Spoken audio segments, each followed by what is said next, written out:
Welcome student. Takshashila institute of કોમર્સના online લેક્ચર્સમાં આપ સૌનું સ્વાગત છે. અગાઉના લેક્ચરમાં આપણે મજૂરીની ચૂકવણી માટેની આંતરિક અંકુશની પદ્ધતિ વિશેના ટોપિકની ચર્ચા કરી હતી યુનિટ નંબર 3માં. એ મજૂરીની ચૂકવણી માટે કેવા પ્રકારની આંતરિક અંકુશ રાખવામાં આવે છે કે જેથી કોઈ પ્રકારની એમાં છેતરપિંડી ભૂલ કંપની સાથે થાય નહીં. તો મજૂરીની ચૂકવણી માટેની આંતરિક અંકુશની પદ્ધતિ હતી એ આપણે ગયા લેક્ચરમાં જોયું હતું. આજે આપણે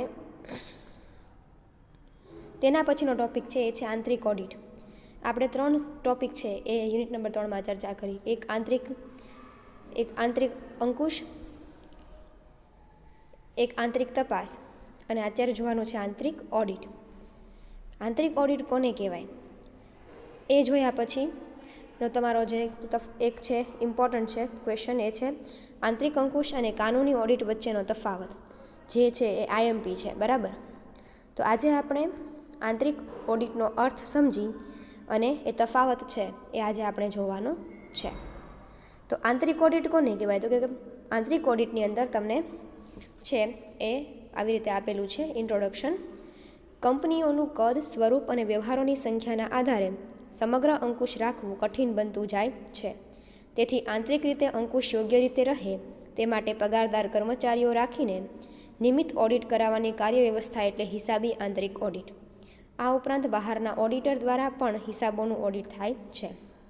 તો કે દરેક કંપનીનું કદ અલગ હોય. કોઈ કંપની નાની હોય, કોઈ કંપની મોટી હોય. કંપનીનું સ્વરૂપ, કંપની કેવા પ્રકારનો ધંધો કરે છે એના ઉપર એનું સ્વરૂપ છે એ આધાર રાખે છે. અને વ્યવહારો, જો કંપની નાની હોય તો વ્યવહારો ઓછા હોય, કંપની મોટી હોય તો વ્યવહારો વધારે હોય. તો આ રીતે કે બધી જ બાબતો ઉપર આપણે અંકુશ રાખવો હોય તો એક સાથે બધી બાબતો ઉપર અંકુશ રાખવો શું થઈ જાય? અઘરું બની જાય. એટલા માટે જો કોઈ પણ કંપની છે એમાં આંતરિક અંકુશ માટે કર્મચારીઓ ઉપર આપણે કંટ્રોલ રાખવો હોય, કર્મચારીઓના કામ ઉપર આપણે દેખરેખ રાખવી હોય તો એ માટે એક યોગ્ય પગારદાર કર્મચારીની નિમણૂક કરવી જરૂરી છે. યોગ્ય પગારદાર કર્મચારી એટલે કોણ? તો કે ભાઈ ઓડિટર, જે કંપનીના દરેક વ્યવહારો ઉપર યોગ્ય રીતે અંકુશ રાખી શકે એવા પગારદાર કર્મચારીની નિમણૂક કરવી ખૂબ જરૂરી છે, જેથી દરેક હિસાબો છે એ વ્યવસ્થિત રીતે લખાય છે કે નહીં એનો આપણને ખ્યાલ આવે. અને જ્યારે તમે કોઈ પણ કાર્ય માટે, કંપનીના આંતરિક કાર્ય માટે, કંપનીની અંદરની બાબતો ઉપર અંકુશ રાખવા માટે કોઈ પગારદાર કર્મચારીની નિમણૂક કરો કે જે આ બધી માહિતીનું એકદમ અંકુશમાં રાખે તો એને છે એ આંતરિક ઓડિટ કહેવાય છે. આ વાત થઈ થોડી ઘણી પ્રસ્તાવનાની. હવે તમને આંતરિક ઓડિટની વ્યાખ્યા આપી છે કે જ્યારે હિસાબોનું ઓડિટ ધંધામાં નિમાયેલા પગારદાર કર્મચારી દ્વારા કરવામાં આવે તો તેને આંતરિક ઓડિટ કહે છે. એટલે કે જ્યારે કંપનીના હિસાબો છે એ કોઈ પણ એક ચોક્કસ સેલરાઇઝ્ડ પર્સન દ્વારા કરવામાં આવે છે. ઇંગ્લિશમાં આપણે સેલરાઇઝ્ડ પર્સન કહીએ છીએ, ગુજરાતીમાં આપણે એને પગારદાર કર્મચારી કહીએ છીએ. એટલે કે કોઈ એક એવો વ્યક્તિ કે જે કંપનીના દરેક વ્યવહારો ઉપર દેખરેખ રાખે, નજર રાખે અને એને માટે એનો પગાર ચૂકવવામાં આવતો હોય દર મહિને, તો એવા વ્યક્તિ દ્વારા જે કાંઈ પણ ધંધામાં કાર્ય કરવામાં આવે છે, દેખરેખ રાખવામાં આવે છે એને આંતરિક ઓડિટ કહેવાય છે. બીજી વ્યાખ્યા આપી છે, ઉપરની જે વ્યાખ્યા છે એને ઇંગ્લિશમાં નીચે કીધું છે કે when an audit work of accounting book is done by a salarised employed in a company is said to be an internal audit. જે ઇંગ્લિશની છે, ઉપરની જે વ્યાખ્યા છે એનું ઇંગ્લિશમાં નીચે ટ્રાન્સલેશન કીધું છે કે કોઈ એક ચોક્કસ પગારદાર કર્મચારી દ્વારા તમે તમારી કંપનીના હિસાબોનું જે ચકાસણી કરાવતા હો, હિસાબોની વ્યવસ્થા કરાવતા હો એને આંતરિક ઓડિટ કહેવાય છે.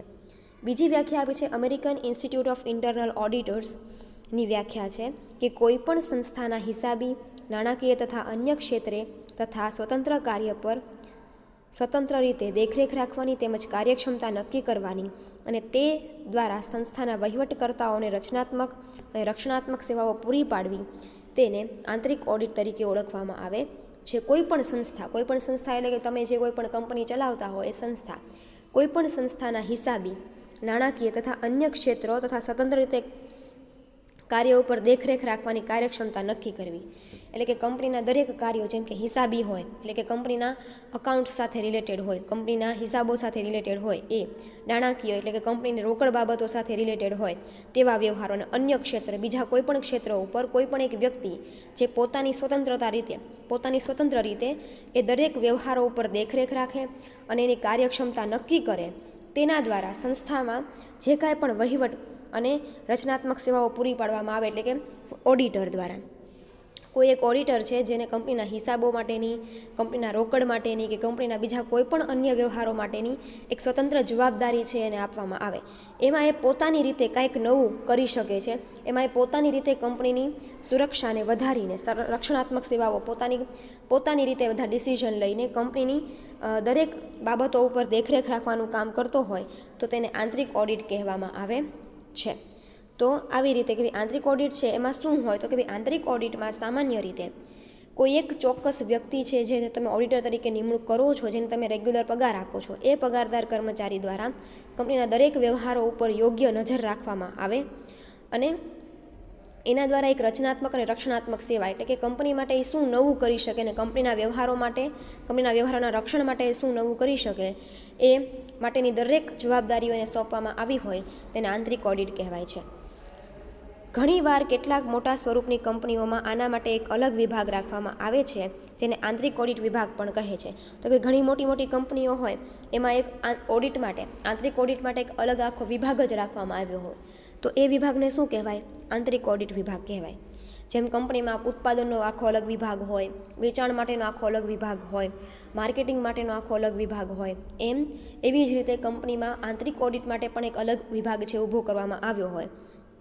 તેના માટે તેમાં કંપની દ્વારા પગારદાર ઓડિટર નીમવામાં આવે છે અને આ વિભાગનો વડો આંતરિક ઓડિટર કહેવાય છે. અને એક ચોક્કસ વ્યક્તિને, જેને તમે દર મહિને સેલરી આપતા હોય એવો એક વ્યક્તિ તમે એમાં અપોઇન્ટ કરો છો, નિમણૂક કરો છો, કે જે એ વિભાગનો શું કહેવાય છે?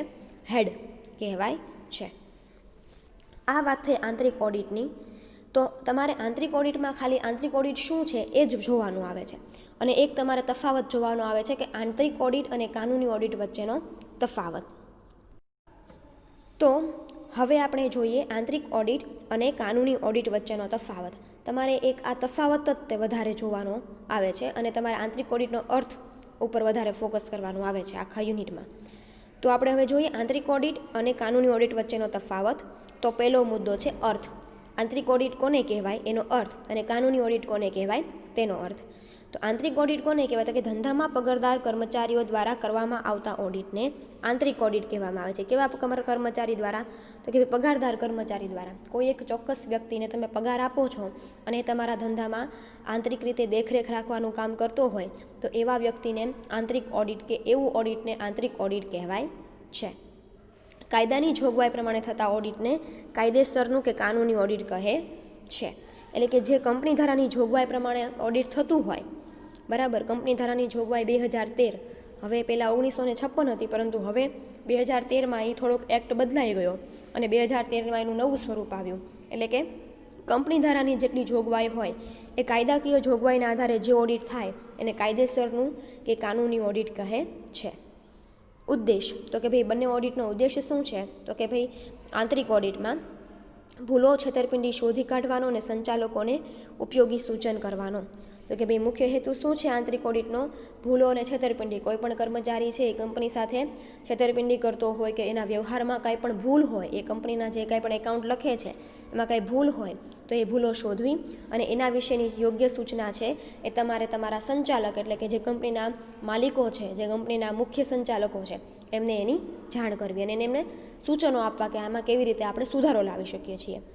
જ્યારે કાનૂની ઓડિટમાં કે કાનૂની ઓડિટનો ઉદ્દેશ્ય શું છે? તો કે હિસાબોના સાચાપણાની ખાતરી કરવી. હિસાબો તમે જે લખો છો એ કંપનીના હિસાબો સાચા લખ્યા છે કે ખોટા એની ખાતરી કરવી હોય તો કાનૂની ઓડિટ છે એ ઉપયોગી થાય છે. એનો ઉદ્દેશ્ય છે હિસાબોની સાચાપણાની ખાતરી કરવાનો. ત્રીજું, ઓડિટ કરનાર.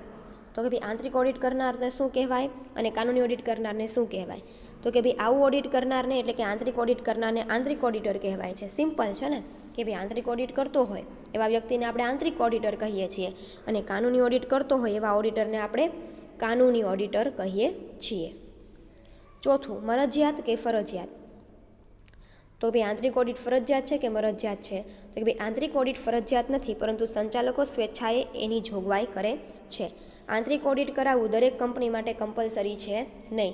એ દરેક કંપનીના સંચાલકો કે માલિકો નક્કી કરશે કે એમણે એમની કંપનીમાં આંતરિક ઓડિટ કરાવવું છે કે નહીં. એ કોઈ ફરજિયાત રીતે તમારે કરાવવું જ જરૂરી છે, દર વર્ષે તમારે કરાવવું જ તે એવો કોઈ એનો કાયદો છે નહીં. દરેક સંચાલકો પોતાની સ્વેચ્છાએ કરાવવું છે કે નહીં કરાવવું હોય તો કરાવે છે, નહીંતર નથી કરાવતા, એટલે કે ફરજિયાત છે નહીં. જ્યારે કાનૂની ઓડિટ કાયદા મુજબ ફરજિયાત છે. કાનૂની ઓડિટ છે એ કંપની ધારાની જોગવાઈ પ્રમાણે થતું હોવાથી એ દર વર્ષે કરાવવું તમારે ફરજિયાત છે. દર વર્ષે નાણાકીય વર્ષ પૂરું થાય ત્યારે તમે જે ઓડિટ કરાવો છો એ એક રીતે કાનૂની ઓડિટ જ કહેવાય, કારણ કે દરેક કંપનીમાં વર્ષને અંતે કાયદાકીય જોગવાઈ પ્રમાણે ઓડિટ કરાવવું ફરજિયાત છે. 5મું, કાર્યક્ષેત્ર. કેટલાક હિસાબોનું ઓડિટ કરવું તે સંચાલકો નક્કી કરે છે. તો કે ભાઈ કાર્યક્ષેત્ર એટલે કે ભાઈ આંતરિક ઓડિટમાં કયું કયું કાર્ય છે એ કરવાનું હોય, કયા ક્ષેત્રોની અંદર રહીને કાર્ય છે એ આંતરિક ઓડિટમાં કરવાનું રહે છે. તો કે ભાઈ એમાં કયા હિસાબોનું ને કેટલા હિસાબોનું ઓડિટ કરવું એ સંચાલક છે એના આંતરિક ઓડિટરને જણાવે. સંચાલક કે કંપનીનો માલિક કે એટલા જ વ્યવહારોનું ઓડિટ છે એ આંતરિક ઓડિટમાં કરવામાં આવે છે. એટલે કે જેટલું કામ સંચાલક સોંપે આંતરિક ઓડિટમાં એટલું જ એનું ઓડિટરનું કાર્યક્ષેત્ર રહે છે.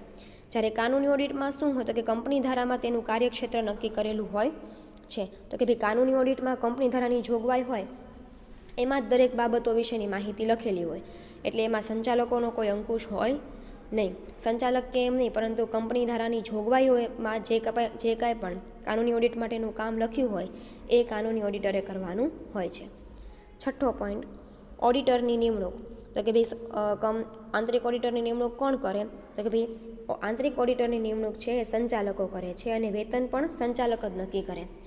કારણ કે આ ઓડિટ છે એ કંપનીના દરેક કર્મચારીઓ સંચાલકો છે એની સ્વેચ્છાએ એને કરાવવું હોય તો જ કરાવવાનું હોય.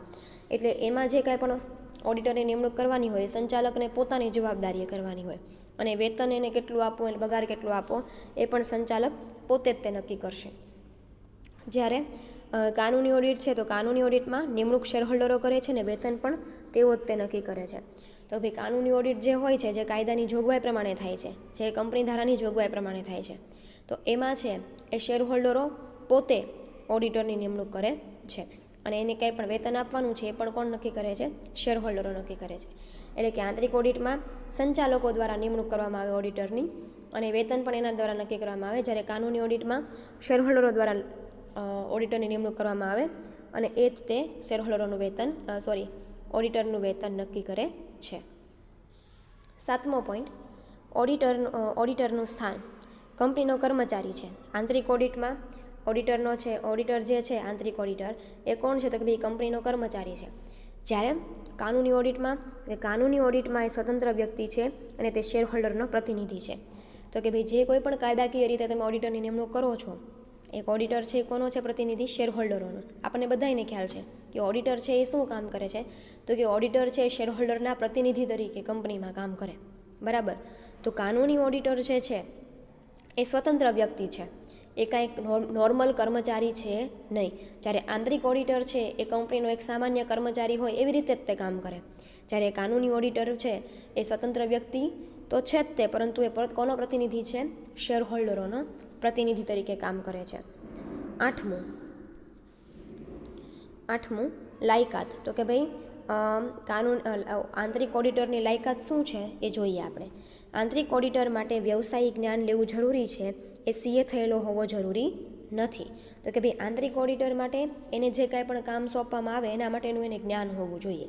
એ CA તે આપણે લાવવો, CA તે આંતરિક ઓડિટર તરીકે નિમણૂક કરવો એવું કોઈ ફરજિયાત લાયકાત હોવી જરૂરી નથી. શેમાં? આંતરિક ઓડિટમાં. જ્યારે કાનૂની ઓડિટમાં શું? તો કે કાનૂની ઓડિટર કેવો હોવો જોઈએ? CA જ હોવો જોઈએ. કારણ કે કંપની ધારાની જોગવાઈ છે કે ઓડિટ એ જ વ્યક્તિ કરી શકે કે જે ચાર્ટર્ડ એકાઉન્ટન્ટ હોય, જે CA હોય, એ જ વ્યક્તિ છે કંપનીના ઓડિટર તરીકે અપોઇન્ટ થઈ શકે. એટલે કાનૂની ઓડિટમાં ઓડિટર છે એ CA હોવો જરૂરી છે. જ્યારે આંતરિક ઓડિટમાં એને માત્ર હિસાબોનું જ્ઞાન હોય તો પણ તમે એને આંતરિક ઓડિટર તરીકે રાખી શકો છો. 9મો પોઈન્ટ છે સભામાં હાજરી આપવાનો હક. આંતરિક ઓડિટરને શેરહોલ્ડરોની સભામાં હાજરી આપવાનો હક છે. એટલે કે આંતરિક ઓડિટરની શેરહોલ્ડરોની સભામાં હાજરી આપવાનો હક નથી, કારણ કે એક સામાન્ય કર્મચારી તરીકે કામ કરે છે. એ કાંઈ CA કે એવો કોઈ ક્વોલિફાઈડ ઓડિટર હોતો નથી. એટલા માટે એને કંપનીની સામાન્ય સભા છે, કંપનીની સભાઓ છે, એમાં હાજરી આપવાનો હક આંતરિક ઓડિટરને હોતો નથી. જ્યારે કાનૂની ઓડિટર છે એની કંપની ધારાના નિયમો પ્રમાણે તમે એની નિમણૂક કરી હોય છે, એટલા માટે એને સામાન્ય સભામાં હાજરી આપવાનો હક હોય છે. આંતરિક ઓડિટરને એટલા માટે નથી હોતો કારણ કે એની નિમણૂક કોણ કરે છે, તો કે ભાઈ એની નિમણૂક છે તમે એઝ સામાન્ય કર્મચારી તરીકે કરી હોય અને એને કોઈ પ્રકારનું કંપનીમાં કહેવાય ને કે ભાઈ એટલું બધું ઇન્વોલ્વમેન્ટ તમે કરવા દેતા નથી. જ્યારે કાનૂની ઓડિટમાં ઓડિટરની નિમણૂક છે કંપની ધારાની જોગવાઈ પ્રમાણે કરી હોય, એટલે એને હક છે કે એ સામાન્ય સભામાં ભાગ લઈ શકે છે. સંપૂર્ણ ઓડિટ. ઓડિટ કાર્ય સતત ચાલે છે એટલે લગભગ સંપૂર્ણ ઓડિટ કરે છે.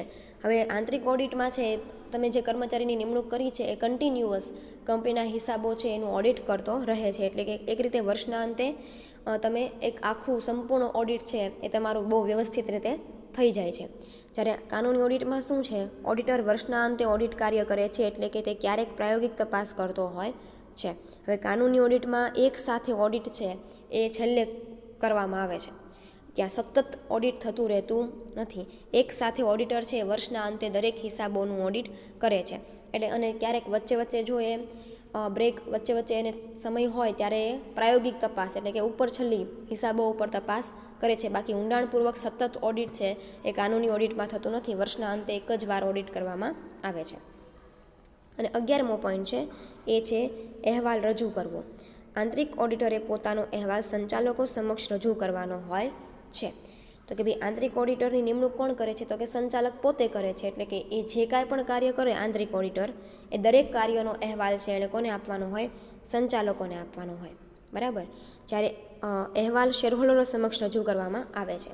અને કાનૂની ઓડિટ છે તો કાનૂની ઓડિટમાં કાનૂની ઓડિટર છે શેરહોલ્ડરોના પ્રતિનિધિ તરીકે કામ કરે છે, અને નિમણૂક પણ કોણ કરે છે એની, શેરહોલ્ડરો પોતે જ તે નિમણૂક કરે છે કાનૂની ઓડિટરની. એટલે એને હિસાબો પણ કોની સમક્ષ રજૂ કરવાના હોય, શેરહોલ્ડરો સમક્ષ રજૂ કરવાના હોય છે. તો આ વાત થઈ તમારા યુનિટ નંબર 3નો છેલ્લો ટોપિક હતો, એ હતો આંતરિક ઓડિટ અને કાનૂની ઓડિટ વચ્ચેનો તફાવત, બરાબર. આ ક્વેશ્ચન છે એ થોડુંક IMP છે, કારણ કે તમારે આ તફાવત છે એ પૂછાય છે. તો આજે આપણે એક આંતરિક ઓડિટ કોને કહેવાય એ જોયું, અને આંતરિક ઓડિટ અને કાનૂની ઓડિટ વચ્ચેનો તફાવત જોયો. એક રીતે આપણે જોવા જઈએ તો અહીંયા તમારું યુનિટ નંબર 3 છે એ પૂરું થાય છે ઓવરઓલ. છતાં પણ જો એકાદો ટોપિક બાકી હશે તો આપણે નેક્સ્ટ લેક્ચરમાં એની ચર્ચા કરીશું. Thank you.